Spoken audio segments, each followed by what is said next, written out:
नमस्कार दोस्तों, मैं अंकुर उपाध्याय स्वागत करता हूं आप सभी का एक बार फिर से अपनी नई वीडियो में। दोस्तों, पूरे बाजार की तो आज बहुत ही हालत टाइट थी, हम सभी ने देखा, भयंकर गिरावट थी। लेकिन आज ओएनजीसी ओआईएल में तेजी सुपर्ब दिखी हम सभी को। इनके लिए दो बड़ी खबरें हैं, दोनों एक एक करके आप सभी के साथ शेयर करता हूँ। आज की जो तूफानी तेजी है ना, उसके पीछे एक रीजन है और वो रीजन बड़ा ही इंटरेस्टिंग है, वो मैं आपके साथ शेयर करना चाहूंगा। सबसे पहले मैं आपको बताना चाहूंगा, ओएनजीसी आज 4.8% भागा है, ओआईएल 7.5% भागा है। दोनों स्टॉक्स में तेजी का पहले एक कॉमन रीजन बता दूं, कच्चा तेल। कच्चा तेल जितना ज्यादा ऊपर जाएगा उतना इन कंपनीज को फायदा होगा, और ये मैं पहले भी डिस्कस कर चुका हूं, इनके ऊपर रील्स भी बना चुका हूं मैं।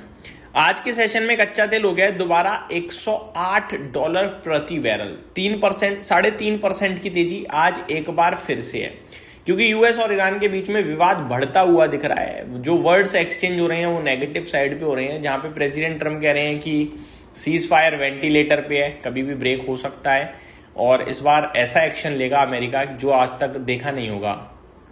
वहीं ईरान के स्पीकर कह रहे हैं कि हम डरते नहीं हैं, जो एक्शन लेना है, जितनी मर्जी जैसी मर्जी लड़ाई करनी है कर लो, हम पूरी तरीके से तैयार हैं मुंह तोड़ जवाब देने के लिए। ये सारी चीज़ें थोड़ी सी नेगेटिव साइड पे हैं, थोड़ी नहीं है, थोड़ी ज़्यादा नेगेटिव में, और डील की उम्मीदें बार बार जगती हैं और बैठ जाती हैं, कोई डील वील आती नहीं है। अब ये सारी चीज़ें होने के बाद कच्चा तेल दोबारा $108 प्रति बैरल चला गया है। अच्छी बात यह है कि नेगेटिव न्यूज़ में धीरे धीरे बढ़ता है कच्चा तेल। एक अच्छी खबर अगर आई ना तो सीधे $100 मिलेगा आपको, 8-10% टूट जाएगा, ये अच्छी बात है। अब मैं टॉपिक पे आता हूं, कच्चे तेल को छोड़ते हैं। ओएनजीसी और ओआईएल का शेयर आज क्यों भागा है? क्योंकि गवर्नमेंट ऑफ इंडिया ने रॉयल्टी बर्डन क्रूड ऑयल और नेचुरल गैस के प्रोडक्शन पे कम कर दिया है। रॉयल्टी किस चीज की, कितनी पे करनी पड़ती है, अब कितनी पे करनी पड़ेगी, ये सारी चीजें हैं जो आपको समझनी बहुत जरूरी है। सबसे पहले जो रॉयल्टी है वो ऑयल प्रोड्यूसिंग कंपनीज को पे करने पड़ता है, एक परसेंटेज अपने रेवेन्यू का गवर्नमेंट को या स्टेट ऑफ फॉर स्टेट और ओवरऑल गवर्नमेंट को या स्टेट गवर्नमेंट को। किस लिए? ऑयल और गैस को निकालने के लिए फील्ड से, क्योंकि भैया उनकी जमीन, अब मान लो यूपी में कोई जमीन से तेल या गैस निकाल रहा है तो यूपी गवर्नमेंट को देगा ना, भैया यूपी में खुदाई हो रही है, ठीक है, ये होता है। अब कंपनीज को रॉयल्टी कम पे करनी पड़ेगी तो क्या होगा, कंपनीज के पास ज्यादा पैसा बचेगा, ज्यादा मुनाफा होगा। ये हुआ है, ये सरकार की तरफ से अनाउंसमेंट आई है। डिटेल्स में आपके साथ शेयर करता हूं। सबसे पहले ऑनशोर क्रूड ऑयल की बात करी जाए तो ऑनशोर और ऑफशोर आपको समझना सबसे पहले बेहद जरूरी है।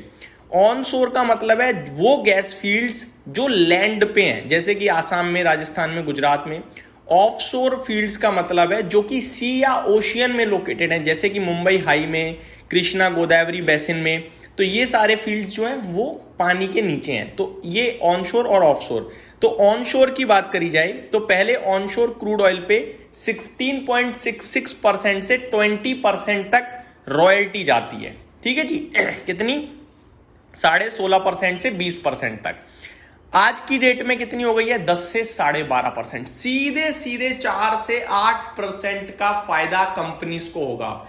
एक एग्जांपल मान लो, 1 लाख का रेवेन्यू करा, पहले 20% रेवेन्यू रॉयल्टी जा रही थी, यानी कि 20,000 जा रही थी। आज की डेट में कितनी जाएगी? 12,000, सीधे 8,000 रुपए सेव हो गया भाई। ये पैसा कंपनीज की जेब में जाएगा, बड़ा मुनाफा है। ऑफशोर क्रूड ऑयल पे कितनी रॉयल्टी पहले जाती थी? 9.09%, यहां सिंपल रेंज थी। अब कितनी जाएगी? 8%। पहले नेचुरल गैस पे कितनी जा रही थी? 10%, अब कितनी जाएगी? 8%। तो कंपनीज के लिए बिग पॉजिटिव ट्रिगर ये बनता हुआ दिखेगा, मेरा मानना है। कुछ और अपडेट भी लिखी है। ONGC produces both offshore plus onshore oil. Lower royalty means higher realisation per barrel. Brokerage CLSA says fair value में राइज 7 to 9%। ऑयल इंडिया के लिए मानी जाए, oil India has mostly onshore production since onshore royalty cut is biggest, oil benefits even more. CLSA says fair value में rise 9 to 11%। Oil India onshore यानी पानी के नीचे से ज्यादा निकालता है, और ओएनजीसी दोनों जगह पे है। साथ ही साथ विंडफॉल गेन टैक्स या इन सब तरीके की चीजें भी अभी तो काबू में है, बट कुछ लोग ये कह रहे हैं ये बढ़ सकती है जब इतना मुनाफा होगा तो ये मेरी तरफ से आपके लिए शॉर्ट सिंपल तरीके से पूरी अपडेट्स थी। उम्मीद करता हूँ डिटेल पसंद आई होंगी। Thank you so much for watching this video. Have a great day guys.